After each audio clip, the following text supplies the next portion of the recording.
Okay, I'm here with our Olympic weightlifting coach, Manuel Buitrago, and the question came in, do the Olympic lifts carry over to the power lifts, and is there any benefit in performing them to help with your powerlifting? And the short answer is not so much.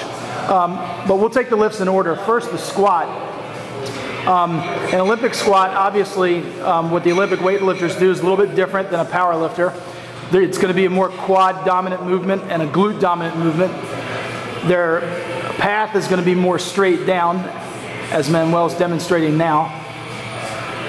The knees are going to track forward a little bit more in an Olympic squat than they are a powerlifting squat. In a powerlifting squat, the stance is going to be a little bit different, perhaps a little bit wider.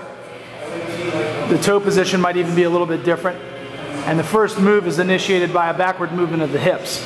So he's going to break at the hips and then descend. You'll see a little bit more torso lean, the knees going out, etc. That's going to be a more hamstring and lower back dominant movement as opposed to the Olympic lift. So getting back to the Olympic helping the powerlifting, sure, you can do high bar squatting, you can use a man array, you can use front squatting, etc.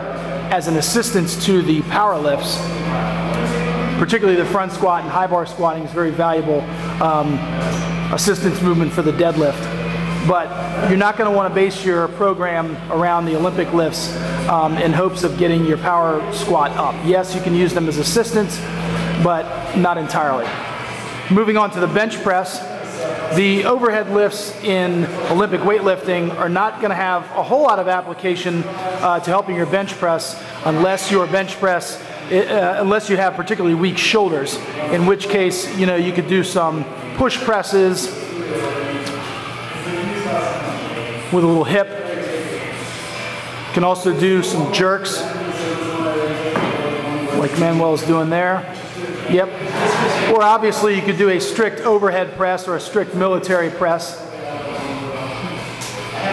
And obviously that's going to be a shoulder and tricep dominant movement, a little bit of upper back as well. But matter of factly, if you want to get better at bench pressing, go ahead and bench press and practice your competition bench press. As far as the deadlift goes and how pulls from the floor, cleans, things of that nature, in powerlifting when you deadlift, your main objective is to shorten the distance and get that bar moving in a completely vertical pattern. It's a vertical lift and you do not want to add any kind of horizontal component to a vertical lift. You want your bar path to be straight up and down.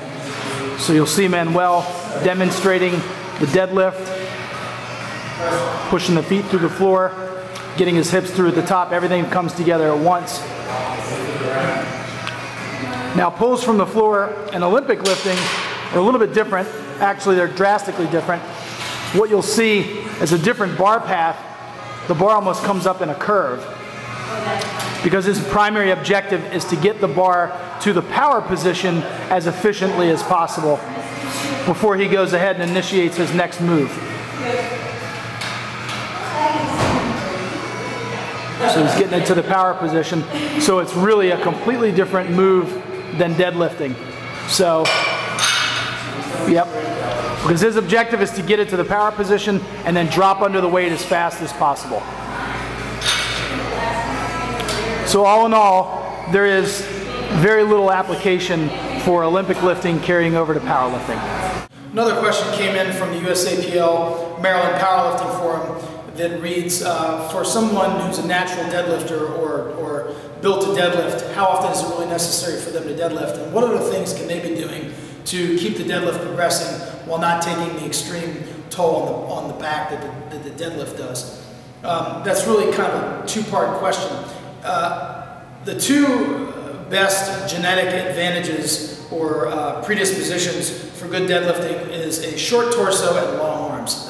So if you're blessed with those two genetic gifts, then you're more likely to be able to recover faster than someone who is not built to deadlift.